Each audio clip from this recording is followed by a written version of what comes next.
지금부터 대림절 둘째 주일 예배 12월 6일 예배를 하나님 앞에 올려드리도록 하겠습니다.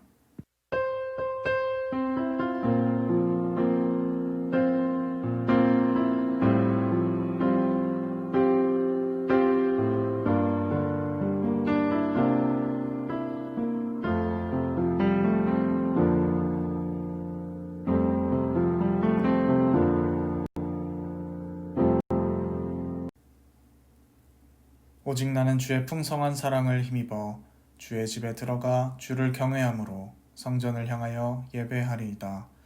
주께 피하는 모든 사람은 다 기뻐하며 주의 보호로 말미암아 영원히 기뻐 외치고 주의 이름을 사랑하는 자들은 주를 즐거워하리이다. 아멘.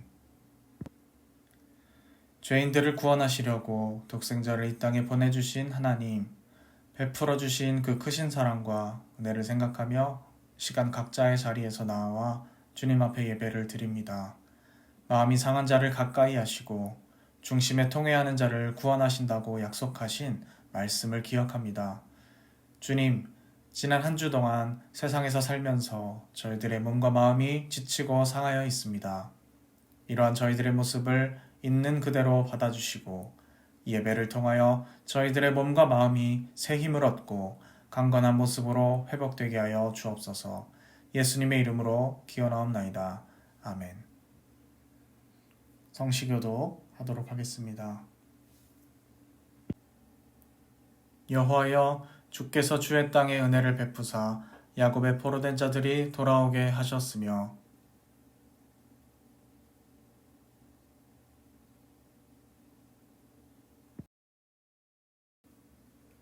내가 하나님 여호와께서 하실 말씀을 들으리니 무릇 그의 백성 그의 성도들에게 화평을 말씀하실 것이라.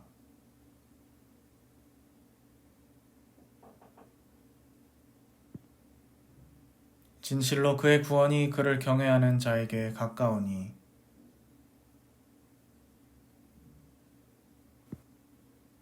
인애와 진리가 같이 만나고 의와 화평이 서로 입맞추었으며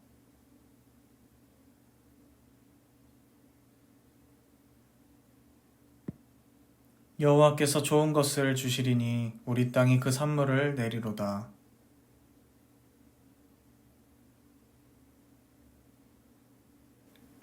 아멘. 이 시간 한 주간을 돌아보며 고백의 기도 함께 드리는 시간입니다.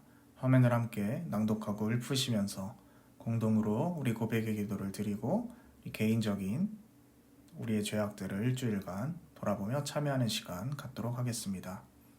함께 고백의 기도 낭독하겠습니다. 예배를 받으시는 하나님, 주님께서 거룩하시니 예배자인 저희도 이 시간 주님 앞에서 합당한 몸과 마음을 갖추기 원합니다. 저희들은 하나님의 영광을 드러내기 위해 지음받은 존재이건만 그 뜻대로 살지 못하여 주님의 이름을 욕되게 하였습니다. 우리의 입에서 나오는 말은 거칠었고 우리의 생각은 악하고 이기적이었으며 우리의 손과 발은 주님의 일을 하기에 너무나도 게을렀습니다. 주님을 위해 헌신하지 못하고 헛된 것을 추구하다가 한 해를 다 보냈습니다. 주님께서 오실 때가 하루하루 다가오고 있건만 저희들 손에는 주님께 내어드릴 알찬 열매가 없습니다. 주여, 부족하고 모자라기만 한 저희들의 모습을 불쌍히 여기시고 모든 죄와 허물에서 구원하여 주옵소서. 예수님의 이름으로 기도드리옵나이다. 아멘. 시간 한 주간을 돌아보며 하나님과 나만 아는 개인적인 죄악의 것들을 토로하고 고백하는 시간 갖도록 하겠습니다.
진심으로 자신의 죄를 하나님 앞에 뉘우치고 고백하는 자에게 주시는 하나님 용서의 말씀 함께 봉독하도록 하겠습니다. 이날에 너희를 위하여 속죄하여 너희를 정결하게 하리니 너희의 모든 죄에서 너희가 여호와 앞에 정결하리라. 아멘. 함께 오늘 이곳에 계신 성령님 기대하는 마음으로 찬양하며 나아가시겠습니다.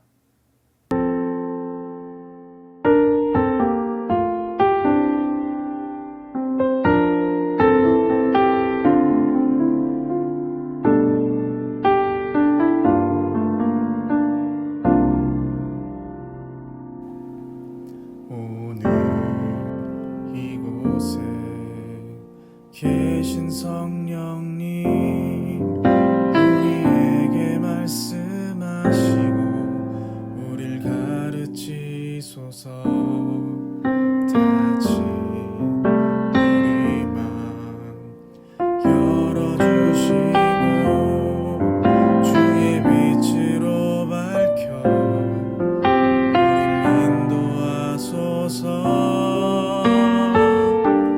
주님보다 앞서지 않고 겸손하게 주님의 말씀 기다리니 주님 손에 우릴 드립니다. 사랑으로 인도하소서.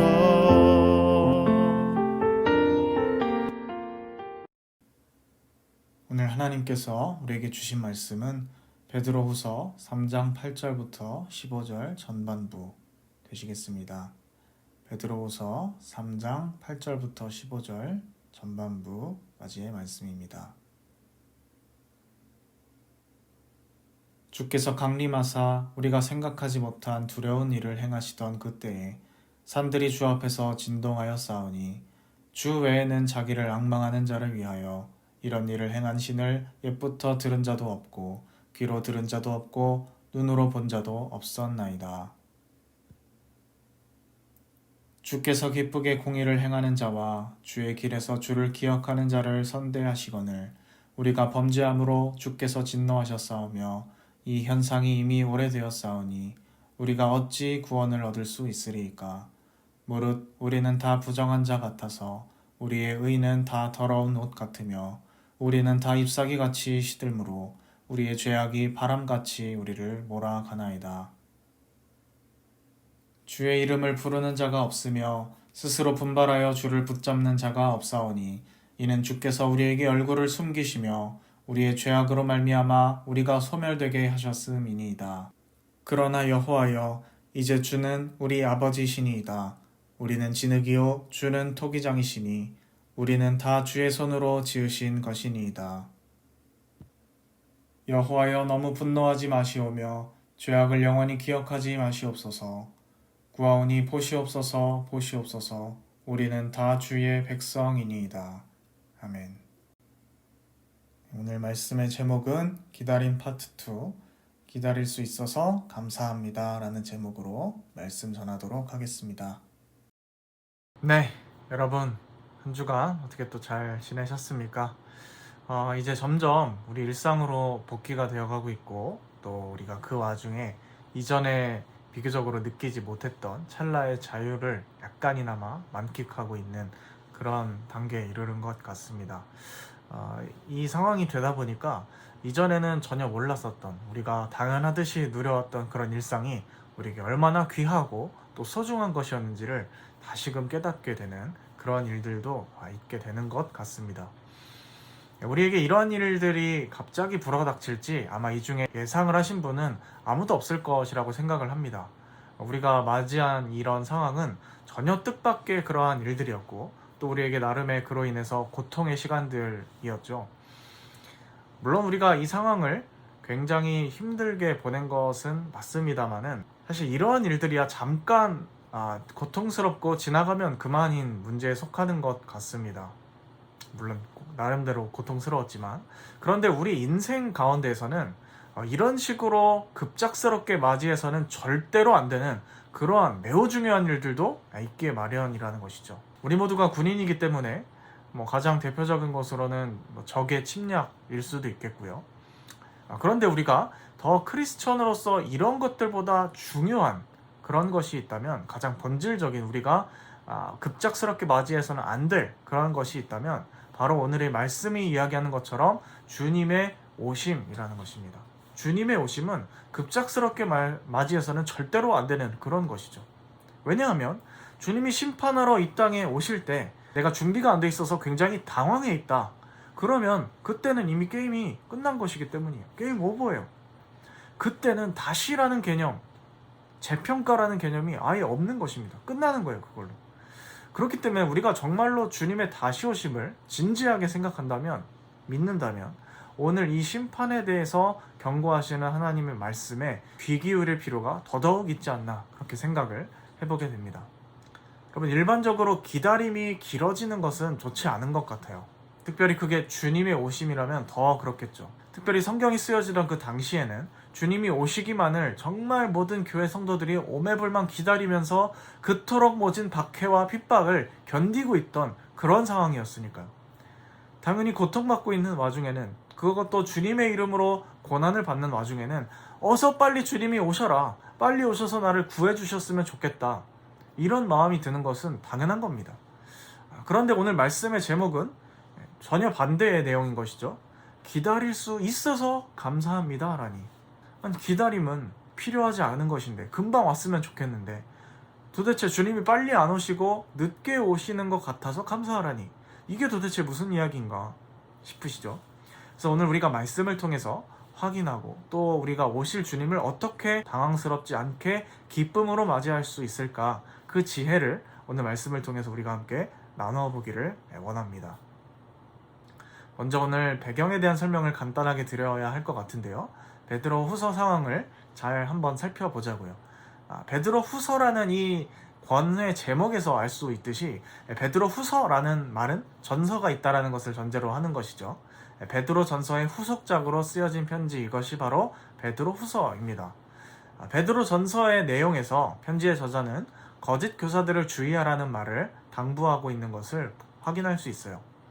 그러니까 그들에게 속아서, 그 거짓 교사들에게 속아서 주님이 오시지 않는다 라는 식의 가르침이나 주님이 오실 것을 기다리면서 신앙생활하는 사람들을 조롱하는 그런 일들이 덜어 있었는데, 그들의 말에 귀 기울이지 말고 변함없이 흔들리지 말며 주님을 기다려라 라는 것이 이 베드로 전서의 저자의 내용이었다라는 것입니다. 그래서 3장 3절에 4절부터 내용을 보면 이 전서의 약간의 내용을 그대로 이어져서 이러한 정황적인 분위기가 잘 기록이 되어 있습니다. 그래서 3절 4절을 말씀을 드리면 대략 이렇게 기록이 되어 있는 것입니다. 지금 화면에 나가고 있죠? 네. 사실 이러한 그 구절의 말씀들은 굉장히 새로운 형태의 조롱이나 비난은 아닌 것 같습니다. 오늘날에도 우리 크리스천들이 암묵적으로 받고 있는 무언의 유혹이나 압박이기도 한 것이죠. 얘들아, 주님 안 오셔. 혹시 오더라도 한참 남았으니까 그냥 네 인생은 너만을 위해서 너의 행복을 최대한 추구하면서 살아. 그게 정답이야.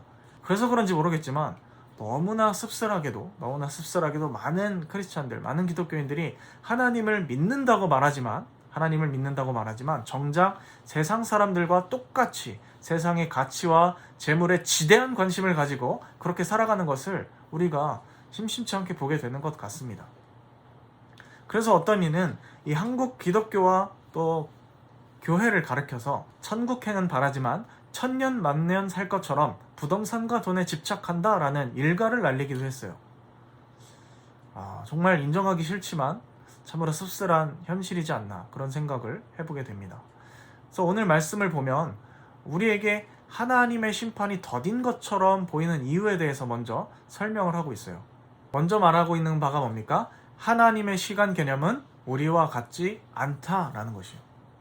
주께서는 하루가 1000년 같고 1000년이 하루 같다 라고 이야기를 하고 있는 것을 통해서 왜 오신다고 말하고, 왜 주님은 오신다고 말해놓고서 아직까지 오지 않냐 라고 묻는 그런 사람들에게 지금 답변을 하고 있는 것이죠. 우리가 인간의 입장에서 내가 이러이러한 일들을 하겠다라고 공약이나 어떤 계획을 발표하면 적어도 그것이 수년 이내에는 이루어져야 하는 것이죠. 혹은 뭐 이루어진 어떤 기미나 징조가 보여져야 맞는데 예수님께서는, 성경의 기록은 하나님께서 분명히 하시겠다라고 약속을 했는데 아무런 일이 없으니 이제 그 시간이 흐르면서 하나님의 계획 자체를 의심하는 사람들이 생겨나기 시작했던 거예요. 그 사람들, 그 질문을 하는 사람들에 대한 답을 지금 이 말씀이 하고 있는 겁니다. 우리 입장에서는 계획이 무산된 것처럼, 너희 입장에서는 계획이 무산된 것처럼 보이지만 하나님께서는 착실히 지금도 그 계획을 준비하고 이행하고 계신다라는 것이에요. 두 번째로, 이 주님의 오심이 우리가 생각하는 대로 곧장 이루어지지 않는 이유에 대해서 또 성경이 설명을 하고 있는데, 그것은 바로 뭐냐면 주님의 오래 참으심이라는 거예요. 주님의 오래 참으심. 사실 이 땅에 엄청나게 만연한 죄악의 형태를 바라보면서 지금도 벌어지고 있는 인간의 탐욕과 죄악과 타락으로 인해서 생기는 수많은 이 죄악의 행태들을 보시고 가장 마음이 아프시고 속상하신 분은 하나님 당신이실 겁니다. 아무리 정의가 넘치는 사람의 그 마음보다 하나님께서 훨씬 더 답답하실 거라 이 말이에요. 지난주에도 말씀드렸지만 우리 입장에서 하나님이 선하시다면 왜 이런 악에 대한 단죄가 빠릿빠릿하게 곧장 이루어지지 않는가? 이런 질문 우리가 생각을 해봤었죠. 거기에 대해서 우리도 답답하지만 하나님이 가장 답답하다라는 것을 생각할 필요가 있다는 거예요. 하나님은 당장이라도 그런 일을 행하실 능력이 있다는 거예요. 그런데 하지 않는 이유는 뭔가? 오늘 말씀 9절이 이야기하고 있는 것처럼 한 명이라도 회개하고 구원받기를 원하시기 때문입니다. 한 명이라도 회개하고 그 사람이 구원받기를 원하시기 때문에 그래요. 주님의 심판이 임하면 다시 재평가 이런 건 없거든요. 아까도 말씀드렸죠. 다시라는 게 없어요. 그러나 성경은 하나님의 자비하심에도 불구하고 심판은 반드시 있을 것이라고 이야기를 합니다. 10절은 도둑같이 임하리니 라는 표현을 쓰고 있죠. 하나님이 일부러 사람을 심판하시기 위해서 불식 업무하듯이 급하게 오셔서 도둑같이 임하는 게 아닐 겁니다. 왜냐하면 주님은 9절 가운데 이야기하고 있는 것처럼 인내하시는 하나님이시고 한 명이라도 회개하기를 원하시는 하나님이시니까요. 그러나 그럼에도 불구하고 이런 주님의 마음을 전혀 아랑곳하지 않은 채로 자기 마음대로 살아가는 수많은 사람들의 입장에서는 주님의 그 오심, 심판의 그날이 도둑같이 느껴질 수밖에 없는 것입니다. 그렇게 인식이 될 수밖에 없는 거죠. 만약에 주님이 심판하러 이 땅에 오실 때는 아니, 주님 왜 이렇게 갑자기 이렇게 오십니까? 이것이 아니고 주님 입장에서는 이제서야 드디어 오신 것이다 라는 사실을 기억할 필요가 있을 것 같습니다. 심판날에 대해서 간략하게 성경은 모든 것이 불에 타서 풀어지고 땅의 모든 일이 드러나게 될 거다 이렇게 이야기합니다.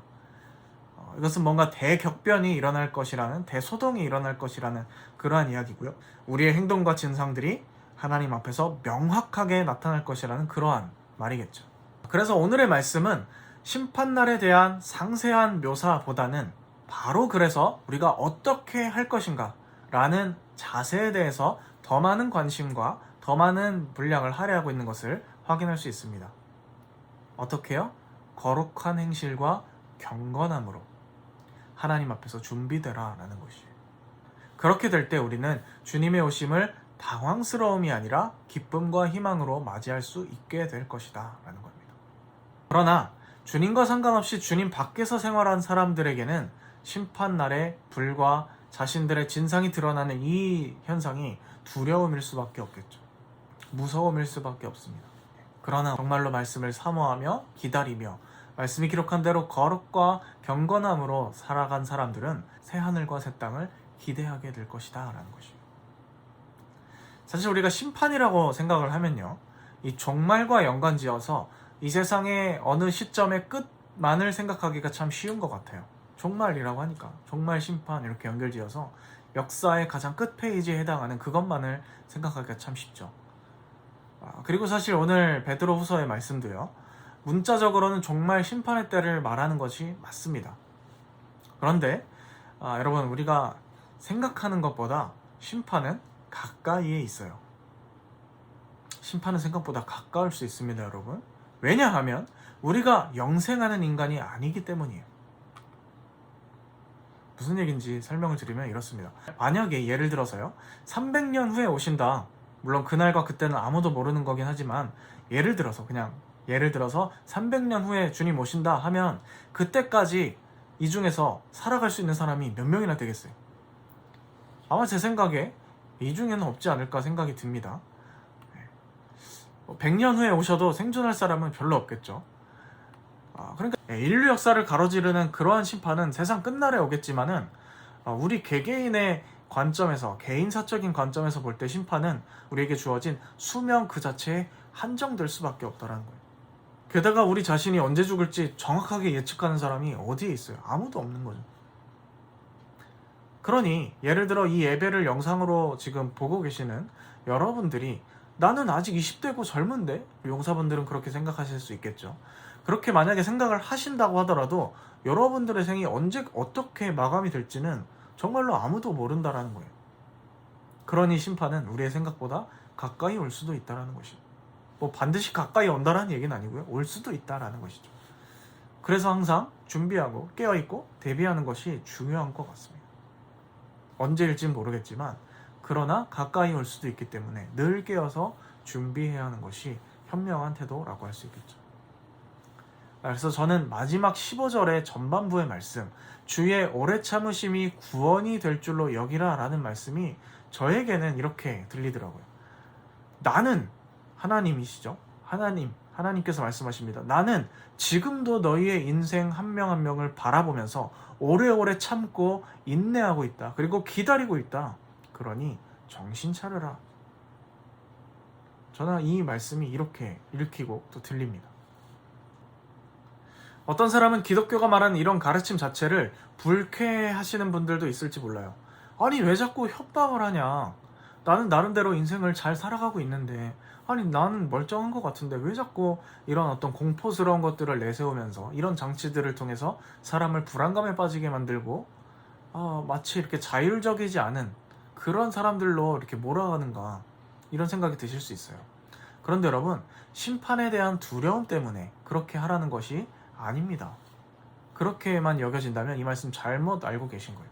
만약에 하나님께서요 정말로 두려움을 기반으로, 공포를 기반으로 우리를 다스리시고자 했다면 우리가 정말로 나쁜 생각이나 죄악을 저지를 때, 혹은 하나님께서 원하지 않는 무언가를 우리가 떠올리거나 생각을 할 때 즉각 우리를 심판하셨을 겁니다. 뭐 예를 들면 뇌에 가벼운 전기 충격을 주는 거죠. 악한 생각을 할 때, 하나님이 원하지 않는 그런 것들을 할 때, 그러면 정말 인간 세상의 범죄율이 제로가 될 겁니다. 그렇죠?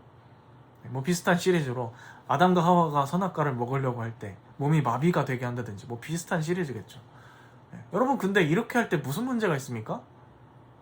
겉으로 보기에 범죄가 없는, 하나님이 기뻐하시는 그런 세상이 될 수 있을지는 모르겠지만 정말로 이런 방식으로 성경이 말하는 하나님의 나라가 이루어질 수 있을까? 여러분, 그렇지 않다고 봅니다. 여러분, 사실 많은 영화 중에, 공상과학 영화 중에 이런 비슷한 범죄 예방을 위해서 뭔가 국가가 초범적인 어떤 권력을 가지고 일들을 행한다든지, 사람들의 어떤 잠재적 데이터를 모아서 미리 그 범죄를 예측해서 행하는 식의 영화들이 많이 나와 있지 않습니까? 그럼 결말이 다 어때요? 그것들을 부정하는 주인공들이 생겨나고 결국에는 그 제도를 만든 사람들이 몰락하게 되는 그런 일들이 있죠. 똑같다고 보는 겁니다. 여러분, 하나님께서 정말로 그렇게 해서 정말 인류가 하나님만을 사랑하고 하나님이 기뻐하신 뜻만을 위해서 살아가는 그것이 된다고 했다면 진작 했을 것이라는 겁니다. 근데 하나님 그렇게 하지 않으셨다라는 것이죠. 그렇게 만들어진 세상은요, 공포에 떠는 세상이 될 뿐이다 이겁니다. 두려움 때문에 윤리적인 척을 하고 착한 척을 하고 살아가야 하는 또 하나의 위선적인 세상, 또 하나의 가식적인 외식하는 자들을 만들어내는 그런 세상이 되는 거예요. 또 다른 지옥일 수 있는 거죠. 채찍으로 다스린 사자가 서커스에서 정해진 루틴에 맞춰서 행동하는 것을 보고 잘 훈련되었다고는 말할 수 있지만 그 사자를 보고 아무도 잘 교육되었다 혹은 잘 양육되었다고는 이야기하지 않지 않습니까? 채찍에 맞춰서 어떤 본능적인 반응을 하는 것일 뿐이죠. 여러분, 하나님께서 우리에게 원하시는 것은 이런 채찍으로 다스리는 어떤 사자 같은 모습이 되기를 원하시는 게 아니다, 이 말이에요. 주님께서 정말 원하시는 것은 하나님을 기억하고 그분의 오래 참으시는 그 마음을 헤아리고 알아달라는 거예요. 그리고 너희가 자발적으로 하나님을 사랑하는 마음으로 그렇게 하나님 앞에서 경건하게 세워졌으면 좋겠다라는 것이죠. 지금 있는 자리에서 우리의 자발적인 마음으로 하나님의 마음을 알아서 그 마음을 헤아려서 사랑하는 관계로서 이것들을 행해달라라는 것입니다. 그렇게 하나님 앞에 바로 서달라는 것이에요. 그리고 정말로 우리가 말씀에 따라서 주님과 동행하면서 거룩한 행실과 경건함으로 나아가게 될 때 우리는 삶에서 세상의 방식으로는 절대로 얻을 수 없는 참된 행복, 흔히 여러분들 표현대로 하면 찐 행복을 경험하게 될 것입니다. 그래서 기독교의 심판 개념에 대해서 그동안 혹시 불편하게, 마음 한구석에 불편하게 뭔가 이건 아닌데 라고 생각하셨던 분들은 지금 제가 드렸던 이 말씀을 잘 한번 생각해 주시면 좋겠습니다. 하나님의 진짜 의도는 우리가 주님을 알고 주님과 동행하는 삶 그 자체가 복임을 아는 것입니다. 14절 말씀은 다 좋은데 좀 갸우뚱해 보이는 한 구절이 있는 것 같아요.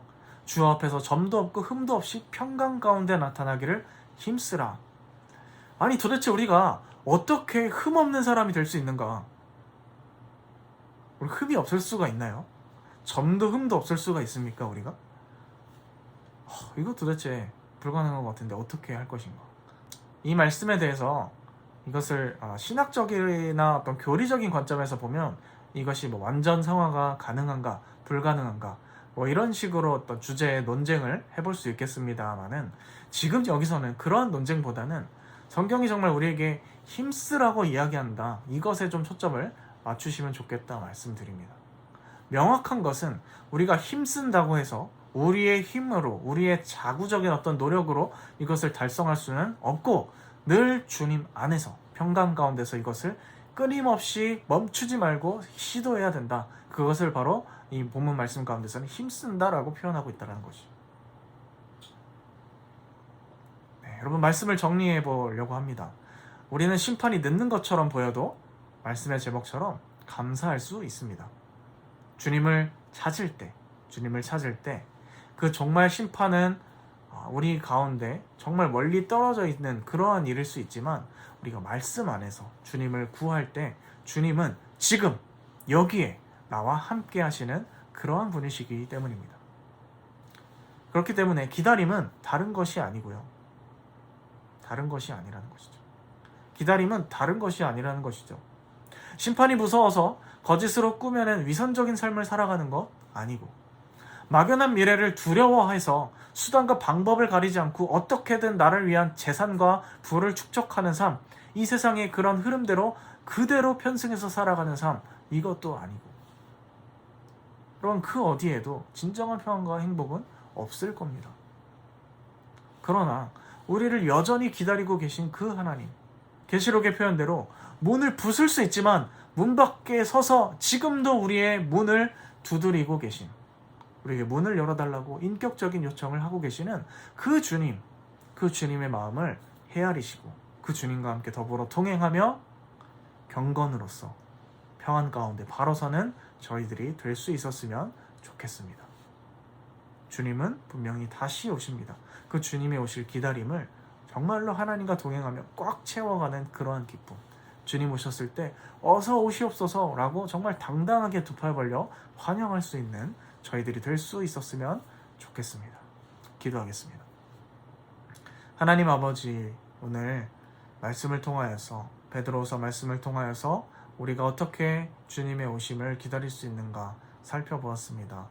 세상의 많은 사람들은 주님의 오심 따위는 없다고 말하며 그저 자기 자신의 사리사욕과 정욕을 채우며 살아가는 것이 제일이라고 말하는 그러한 세상에 살고 있습니다마는, 하나님, 주님의 기다리심을 믿는 저희들은 달라야 함을 다시금 말씀을 통해서 깨닫습니다. 우리의 위치가 어느덧 흐려지고 또 우리의 눈이 어두워져서 세상 사람들이 바라보고 추구하는 것을 향하여 똑같이 달려가고 있었다면 하나님 그 걸음 멈추게 해주시고 다시 한번 말씀 앞에 겸허히 머물며 하나님과 더불어 동행함으로 주님 앞에 참된 경건으로 바르게 설 수 있는 저희들이 될 수 있도록 도와주옵소서.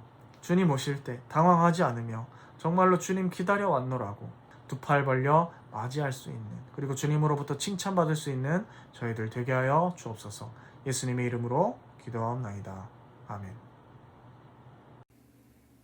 준비하신 예물 올려드리며 나를 통하여 찬양 하나님 앞에 헌신하며 드리겠습니다.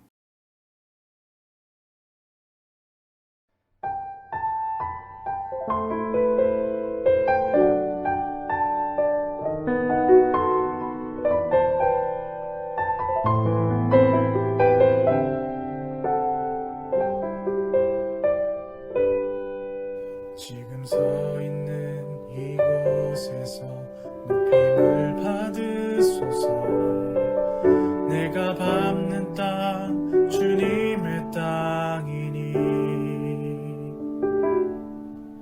하늘이 주의 이름 높이 울리며 넓은 바다가 주를 노래해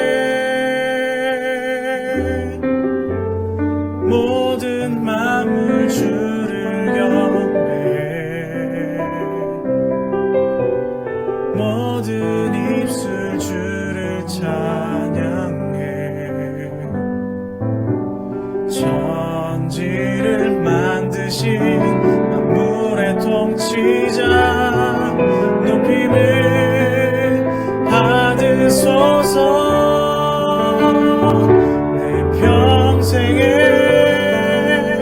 주의 이름 높이며 어느 곳에서든지 주님을 예배하리라. 내가 밟는 모든 땅 아버지의 영광이 선포되하리. 찬양하며 주님을 예배할 때 하늘 가득한 주의 영광 보리라. 나를 통하여 나의 입술을 인하여 주의 이름 높임을 받으소서.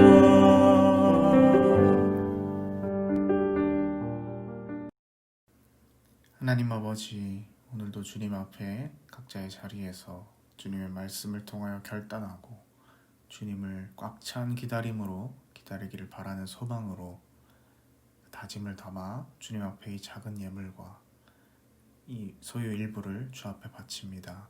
이 향기로운 예물이 주님을 더욱더 잘 기다리는 곳에, 또 주님의 오심을 널리 선포하고 알리는 곳에 가장 알맞게 쓰여질 수 있도록 인도하여 주시고, 우리의 삶을 함께 드릴 때 우리의 기다림이 주님과 함께 동행하며 마지막 때를 지혜롭게 보내는 자들로 세워질 수 있도록 인도하여 주옵소서. 함께 하실 줄 믿사오며 예수님의 이름으로 기도드립니다. 아멘. 네, 교회 소식 또 전달 드리도록 하겠습니다. 네, 지난주와 거의 비슷한 기도 제목입니다만은 부대를 위해서 계속 기도를 부탁드리고요. 상황의 종식을 위해서, 또 부대 안정을 위해서, 우리가 지난번 상황보다는 조금 좋아지긴 했지만 아직 방심하기엔 좀 이를 때기 때문에 계속해서 좋은 일들이 있을 수 있도록 부대를 위해서 기도 부탁드립니다. 또 특별히 방역대책본부팀을 위해서 기도해 주실 때 이 간부분들이 스트레스 받지 않고 건강하게 잘 활동할 수 있도록, 그리고 또 특별히 처부별 위문 활동을 제가 계획하고 있는데 그것들이 성공적으로 잘 이루어질 수 있도록 예명을 제가 드립커피를 가지고 이렇게 방문한다는 의미에서 드립을 드립니다, 이런 제목을 예명으로 지어봤습니다. 혹시 또 좋은 아이디어 있으면 주시고요. 위에서 잘 위로가 이루어지고 평안을 잘 전달할 수 있도록 기도해 주시면 고맙겠습니다. 이상입니다. 축도하심으로 예배 마무리하도록 하겠습니다. 함께 기도하겠습니다. 지금은 우리 주 예수 그리스도의 은혜와 하나님 아버지의 극진하신 사랑하심과 성령의 인도 역사 충만하게 하심이 오늘 함께 말씀을 듣고 다시 오실 그 주님을 기다리며 이 땅에 썩어질 것이 아니라 새 하늘과 새 땅을 바라보며 그렇게 주님을 기다리길 원하는 주님의 백성들 머리 위에 주님이 늦게 오시는 것을 감사함으로 여기고 주님의 인내하심으로 여기고 감사함으로 그렇게 더불어 동행하며 기다리기를 원하는 자녀들 머리 위에 지금부터 영원까지 함께 하시기를 축원하옵나이다. 아멘. 네, 여러분 한 주간도 승리하시길 바라겠습니다.